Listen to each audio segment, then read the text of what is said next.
Boruto Uzumaki may have just made the most dangerous gamble of his life, the most dangerous gamble in all of Naruto. Facing Jura's overwhelming strength, Boruto, he's offered Momoshiki that shocking deal that we've been talking about, his body in exchange for Jura's defeat. As Edward Elric likes to say in Full Metal Alchemist, it's a equivalent exchange. But what if this dangerous pact doesn't just risk Boruto's soul? What if it actually leads to the awakening of the mythical, magical Muska Eye known as the Jogan, the mysterious pure eye that we first saw in the flash forward sequence of the manga? Join me in today's newest Naruto Explained video where your OBC, your original Boruto chief, breaks down why Boruto's alliance with Momoshiki might finally trigger the Jogan's true awakening, how this connects to Japanese folklore, Buddhism and Shintoism, and why this could be the key to Boruto's destiny when it comes to stopping both Jura as well as Kawaki. Also, we are on spoiler watch right now since Monday, as of when I'm recording this video, was a holiday in Japan, so spoilers are likely dropping in the next couple of days before the chapter drops on the 19th. If and when spoilers drop, I will be here to update that for you, and the chapter review will be out 2 days after the spoilers or 2 days after the official release, depending on which comes first. Big shouts out to my editor Sangita for working on the chapter reviews to maintain the quality that you have from the other 25 for Two Blue Vortex. Also, make sure to check out my new Nico Robin video on my Everything One Piece Explained channel, and sub both to that channel as well as the Anime Explained channel if you want to hear me talk about non-Naruto content. Both channels will be linked down in the description box. So first, we're going to start with Boruto's deal with Momoshiki for those of you guys who've been living on a rock. So we have Boruto's desperation. Jura's power, it outright outclassed both he and Kawaki completely, to the point where teaming up wasn't even an option. Momoshiki has been waiting in Boruto's body, completely depressed, probably watching all those Chocho filler arcs, and Boruto knows this. So why did he offer it just now when he met him and saw Momoshiki in the condition that he was in? Well, I think Boruto's setting up a trap, but there could be something else here as well. This could be the story's way of forcing a confrontation inside the soul with Momoshiki, pushing Boruto's willpower against Momoshiki's for a battle control. This could be the Otsutsuki version of the Biju tug-of-war battle that Naruto and Kurama had. And that's what brings us to that magical Muska Eye known as the Jogan. I am rubbing my hands as I say this because I'm starting to get excited now. So the word Jogan, depending on the translation you use, it comes out to mean pure eye. Symbolically, purity in Japanese culture refers to cleansing, purging corruption, or restoring balance. So that's a pretty big deal to call an eye like that the pure eye. That could be why the way that the animator for Boruto, who told us what the eye of the Jogan was before it was ever said in the anime, basically referred to it as such, and the way he described the powers made it sound like it was a balancing of all the dojutsu that we had in Naruto so far when he broke down all the specific abilities. So the Jogan itself might represent Boruto finally purifying his soul of Momoshiki's influence, because as we know right now, Kawaki's free of Ishiki, but he has Ishiki's power, but Boruto's never been free of Momoshiki because Momoshiki has his soul inside of Boruto's body, and there is no way to split the two because their souls are attached, because Momoshiki is literally in Boruto's DNA. This is not like chakra per se.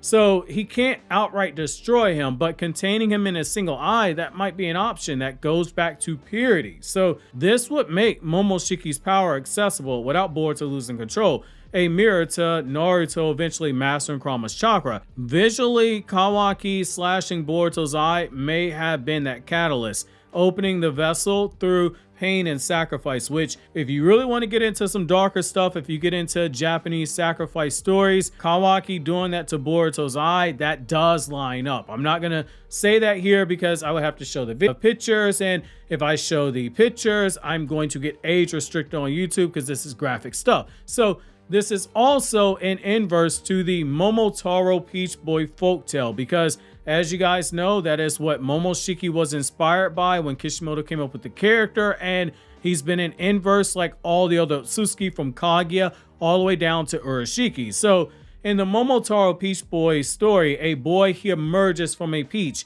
and that has a symbolism of purity and divine aid, and that ends up with him gaining allies and a monkey and a peasant and a dog, and they end up driving out the Oni, the demons, from the country that he's trying to protect. Boruto's story, as we know, is an inverse of that. Instead of expelling a demon from the outside, he's got a demon literally inside of him. Momoshiki is the Oni, the demon inside of Boruto, but instead of slaying him outright, because if he kills himself, then he ends up killing Momoshiki, that's a no-win situation. Boruto's peach in this case, his peach moment, might be, I guess that sounds so messed up when I say Boruto's peach. Somebody's gonna clip that out. If you're in the Patreon Discord server, you know exactly who's gonna bring that up. But Boruto's peach moment may be when Jogan allows him to bind Momoshiki, weaponizing that demonic power against stronger enemies. It's a subversion. Boruto isn't the boy that's defeating the demons. Instead, he becomes both the boy and the demon, forging a hybrid path. And that kind of fits with what you see when you really dig into what inspired the whole concept behind Jinchuriki and Biju. It's a very similar thing. So the other thing that you have here is a Buddhism parallel. So in Buddhism, there's this concept of Mara, the demon of desire and temptation and death, who tried to stop the Buddha from, you guessed it, enlightenment.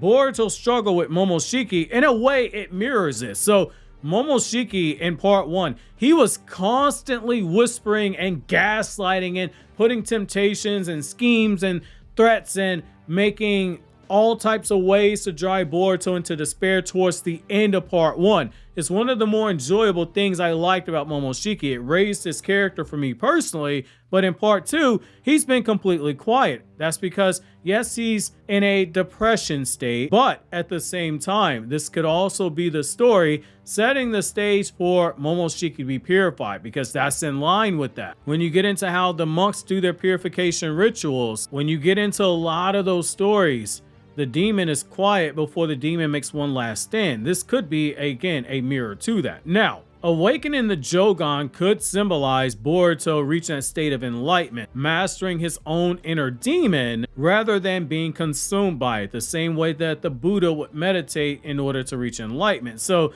like Buddha transforming obstacles into fuel for enlightenment, Boruto's transformation, in this case, would be transforming Boruto's corruption and gaslighting and evil intentions into the source of his own strength. Basically, think of Momoshiki like a battery pack for Boruto. So there's also a Shinto parallel here. And I know you're like, man, this is Japanese, Buddhism, Shinto, and everything explained. Get to the Naruto connection. We're going to get there. But as I've said before, having a firm grasp on these concepts makes you better appreciate Naruto. It sounds like big brain stuff to us, but for Japanese readers, a lot of stuff like the Peach Boy stuff, that's stuff that they catch because they grew up hearing those tales. So in the Shinto parallel, Shintoism and purification rituals, misogi, it is a cleansing of the spiritual pollution. Boruto's eye could act as a personal misogi, so it purifies Momoshiki's malice and it traps it in the sacred space within the Jogan eye. Because again, Boruto, as Momoshiki said, if you take the anime continuity into account, did strongly inherit the genetics of the Otsutsuki. So that is something to keep in mind. And while I am somebody that says the anime and manga continuity should be treated as two separate entities, not my words, that's directly from Boruto's editor. It should be worth noting that that was something that was stated during a time where Ukyo Kodachi, a former writer for Boruto, was also a supervisor on the anime. And he was not the only person from Boruto's manga staff involved with the anime at the time, because Masashi Kishimoto was heavily involved in the beginnings of Boruto's anime. I've talked about that in the Is Boruto filler video that I'll leave linked in the description box. The eye itself may function as a divine mirror, like the Yada no Kagami, which is one of Japan's imperial regula. That's the mirror that you know as the Yada mirror that Itachi had, that can reflect all jutsu that is fired at it, because it completely changes the chakra nature, so it nullifies the attack. So if you use fire release, then the mirror itself becomes water release in terms of property. Just switch out all the chakra natures and you get it. However, the Yada mirror in the Japanese stories reveals truth and exposes evil. By awakening the Jogan, Boruto isn't just gaining a new power. This is shonen, so we do love our power-ups. We're like crack fiends when it comes to power-ups. However, he is also spiritually cleansing his own existence. Right now, Boruto and Momoshiki, they are one. Momoshiki is attached to his DNA. His soul is right there with Boruto's soul. This brings me to the priest and how they vanquish evil spirits. So in Japanese literature and folklore, exorcist priests, known as in a lot of the stories as being monks, they often battle yokai, or they bind spirits into charms and talismans and objects. Boruto's Jogan could be seen as the sacred vessel where he's able to seal Momoshiki. Think of this again, it's like his own charm or his talisman or whatever object. In this case, it will be his eye. It would contain Momoshiki permanently. And for someone like Momoshiki, that will be a fate worse than death.